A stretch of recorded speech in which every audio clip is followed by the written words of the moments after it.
gonna be fine with that at least. They just want to get something back. It's the only good thing about losing really hard is you get a lot of money.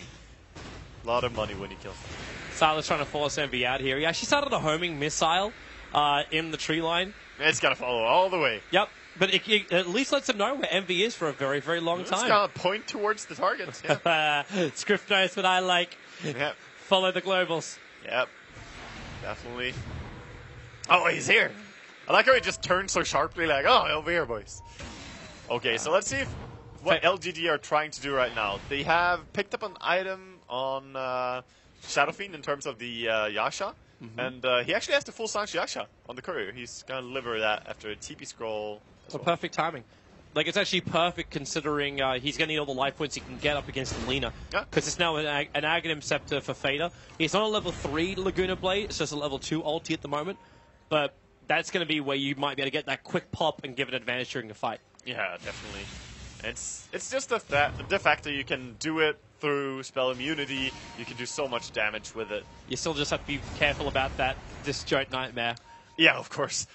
Like, you can't really prepare for that, though. Mamaya was just a beast in that fight, being ready for it. I mean, Shadow Fiend still died in the end, but he took a lot of resources, a lot more than was initially intended.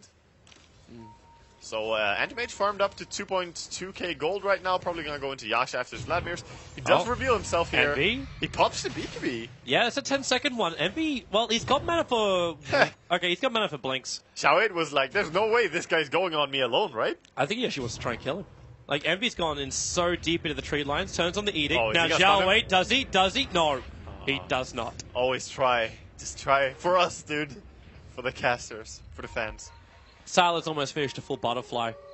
He's got 2,300 gold. It's looking extremely grim. They're just assembling all their arsenal so that they can go high ground in one convincing manner. All they got to do is wait for next Roshan, really. Yeah, and Roshan doesn't spawn for another minute. Yes, Aegis is definitely one of their I should make that 10 to 15 seconds is when Roshan spawns. That's a big difference, Toby. It is. Or 45 seconds, amazingly. And math is easy. Smoke's going to break, and do they actually see him? Okay, now they don't get a glimpse of the smoke, but they do see Fader coming out of it. Meanwhile, in middle lane, Eternal Envy caught out by the entire of LGD. They might just skip Roshan, actually, and just go a little bit now. Yeah, go for the GG push. Even if you force a buyback out from Anti-Mage, which he doesn't have. Actually, there's no buybacks in C9. That's the test. You test if there's a buyback. If there's not, you're going to force the tier 3 tower, maybe. Yep. And if not, if he does buyback, you just back in Roshan. This is when that creep wave has to die before it hits the high ground. And one got up. The backdoor regen won't turn on now. It just got close enough. Bone 7, we just had. He's coming out of the side inside the trees. They forced off MMY in, and then the hook shot down. The cogs, they actually BKB and forced off everybody back out, apart from MMY. Back underneath the tower, Gyrocopter just gets popped by the Lina with the Bane down. Who needs Eternal Envy when you got the rest of Cloud9 to defend? That was such a good play by Bone 7, Fada, all of them actually. Misery and Pugna, of course, doing their work as well. And they just won a fight 2v5, or 4v5. Yep. Against LGD. That was okay. And now Cloud9 have to make sure that LGD don't just slip themselves in and take Roshan. And you'd probably also think for some dire defensive wards, like this one ward they have inside the Radiant jungle is now getting dewatered by Misery. So they understand both Pugna as well as Rubik are hovering around the jungle. New meta. Only 2 Linas in 1,700 roughly games have picked up the Blade Mail. But, you know, if it works, it works. We'll see. Now he actually has some items at least with the Aghanims, 2.8k gold and Blade Mail. Some pressure on the bottom tier 1. Doesn't seem we're going to have one of those hero towers that lives still 65 minutes. They'll fortify on this Nether Blaster or else they lose the tower. Or actually, no, the tower remains alive. Misery blinks into the tree line and away to safety. That force stab as well by No-Tail. He just barely got across. Deny the tower. The creep wave's going to kill the tower. That's like so much money they're going to let have. Money. Now they jump in to take Roshan. So it's like, okay, who cares about towers? You can have the money. We're going to take Roshan. The creep wave is spoiling this, though. And Bone 7, like, is he going to pull a Bamboo? He has to. If you get the chance to, you should try. You can definitely trade your life for an attempted Roshan steal or AD steal. The pulling of the Bamboo, by the way, is just the YOLO play. Hook He's got shot to go in, for it. and no, Leshrac, he actually goes in! Full stuff's maybe up! The Kong push back into the Nightmare! The Dido kill him! Aegis the Immortal's underneath the fissure! Bone 7 will die! The Aegis in the hands of the Charo, but maybe is trapped on the hill till the Force Stuffs come back off cooldown. It was worth a crack.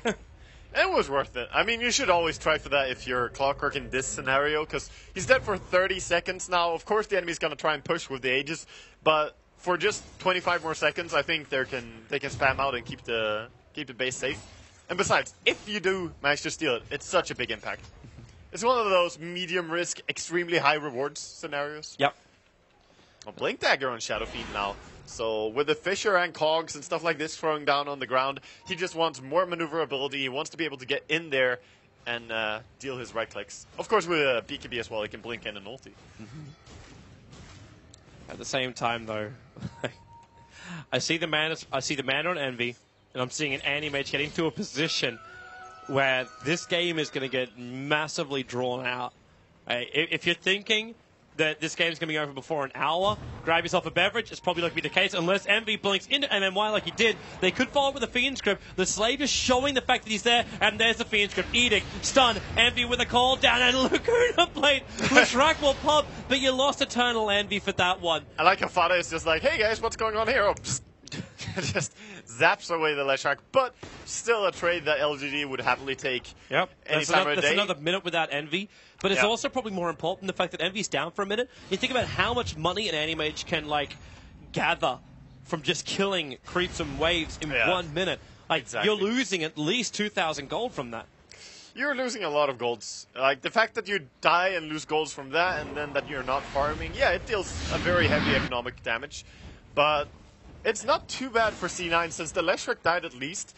There is no high ground pressure during the time that Envy is dead. It's just that the enemy team is farming, and you have to play defensive with the rest of the heroes. It's just also looking at the KDAs. The bottom two, it's a 0.84 Pugna, but it's a 0.4 Animage. Hey man, I still believe. Not even an assist. He hasn't helped to get a kill. He tried to snipe one in the mid when he came in for the Mana Void. He tried to steal one, but he didn't want to help. But it's the plan of what Cloud9, what they like to do, and what most teams when they play an Animage would like to do. It's like, you know what, guys, I'm going to go farm as Animage. I'm going to try and slip behind the defense and just grab whatever kills I possibly can. And that is why we have a thing called... You guys deal with everyone else. That's why we have a thing called typical AM contribution. Yes. That is... It was more of the thing when people actually played Animage a lot. I think Envy might be dying here. No. It's an Invis rune. He's going to TP. He's going to leave his illusions behind and just TP out. But MMY had an Invis rune. He's a mastermind. Look at that. Actually, LGD, this is one of the best positions for Cloud9. Look at the two wards, that one ward in the mid. It's just seeing the high ground nicely as well as the back part of the lane. However, they do have this little thing called the gem coming in here. It's just going to pick off the Radiant Ward as he walks over here. So Radiant Ward is gone. No, he's not holding a gem. The gem's on the courier, they didn't bring it with him. Oh, he had the gem, but passed it back to the courier before he backed down there. He had it when it was on top lane. So they didn't lose it during the fight. It doesn't really matter because they go in, maybe. A quick blink up doesn't trigger his BKB. He was trying to get the Blade Mail and the other BKBs out, or whatever they've got out of Cloud9. And now Zhao Wei backing up from these Mandra Illusions. Sylar, the hook shot comes in from Bone 7, trying to isolate him. But Sylar is still standing his ground. The Force are pushing him back over the cogs. And Nerko slam in from Yao. Envy is locked. He's going to have his 5th death of the game. Or will he? The Glimmer Cape. He blinks away. Vader is being Fiend Scripted up. He is the first casualty of war for Cloud9. While the Aegis was triggered from LGD. They keep going on the racks, but they're ready to go again. Well, are they? The Fade Bolts trying to keep the creep wave off the tower. The Nether Walls are making life easy, but Big Daddy in a nightmare of a world. Back behind. Yep, there's your buyback from the Lina. Back to the front line. Sylar with a Glimmer Cape being pushed back and forth by Cogs and Fisher. They'll see him. Where is this catch? Where is the ability to get the extra kills? Blink up from Envy. He'll send the illusions in. Misery's too far away. LGD are away from this. Oh, Toby. That's really harsh that they couldn't find anyone there as they were pulling out. So LGD actually get away after losing their Aegis, of course, but still dealing some damage, taking away the tier 3 tower and almost killing range racks, harassing the melee racks doesn't really matter. They're probably not going to be back before it's full HP again. Yep. Maybe if they regroup immediately, but it's more likely they're going to wait for the next stages. Yeah. Wait for the next big damage dealing item on Sylar too. You can pick up his Demon Edge now with 3k gold and that Gyrocopter. He needs both damage and HP though, because look at how easily they burst him every fight. He needs the Satanic very badly. He's actually going to go directly for that. There's your Reaver, you're right. It was not really a surprise because every fight he's been punished by this Lina. Fada has been doing a good job just going on him with the ulti, bringing him down. This just adds more pressure though to the Shadow Fiend. But he does have 4k gold over from this SF. Is this one of these games where you just go for tankiness and say, you know what, let's just go for something like a Skadi as opposed to... just walk in? Yeah, as opposed to picking up something more like the Monkey King bar. Because it could be a Butterfly coming in from the Anti-Mage next. I believe Skadi, Butterfly, and actually Assault Cuirass are all good options for the SF. Okay. Any of those will work well here. LGD smoke time. Pugna, living life on the edge. He's going to TP. Doesn't break the smoke of anyone from LGD. You also have Eternal Envy in the neighborhood, and then blinks up. Still no smoke break, and they're blinking around trying to see where the smoke's going to go, and nope, they're all home safely. Yeah, everyone gets back home, and we get our answer for the SF. It's going to be a Daedalus build. The Daedalus going straight into the damage. Pretty sensible choice as the Reaver comes out from a Gyrocopter, going into more damage. It works really well with the Necromastery, because all that 72 damage that you have stolen from Necromastery will be added into your crits, of course, and you can crit that. It's also a good way of making the most out of your stun times, because you kind of want to kill them up before the rest of C9 can arrive.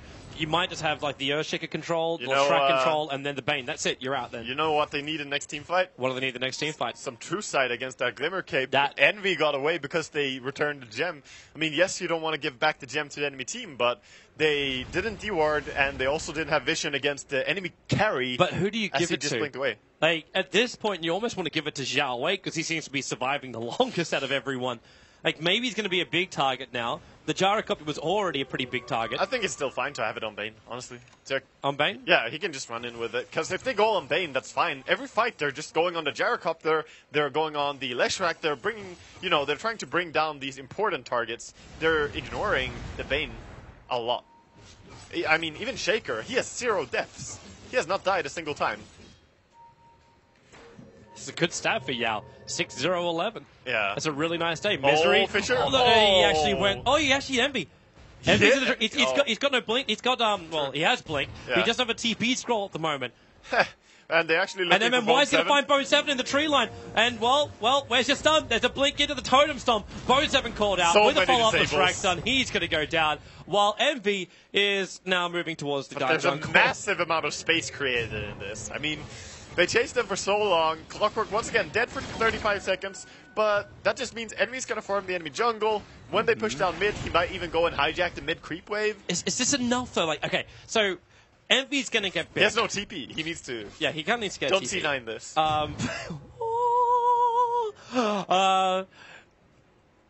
Okay, so Envy's going to get a lot of farm.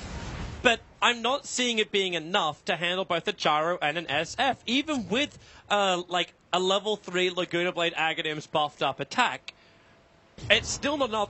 And then you throw, like, an Earthshaker on top of all of this, who could cause severe havoc for your entire team. And Earthshaker is actually building a BKB of all things. Envy has the tough choice now, actually. Like, when it comes to itemization here, there are so many things that he needs. I think he's going to have to farm one more item before he becomes really relevant. He's going BKB. Yeah, he's going to go BKB now. He is thinking about the buyback, whether or not he wants to keep that, so he does keep it. But, yeah, as I was about to say, it's extremely hard to say BKB or go into the Basher or go Butterfly. Those 3 would be the ideal choices. The Basher would make a lot of sense, but at the same time, like, if he goes in for Abyssal Blade and this SF, well, I suppose the SF's also in a position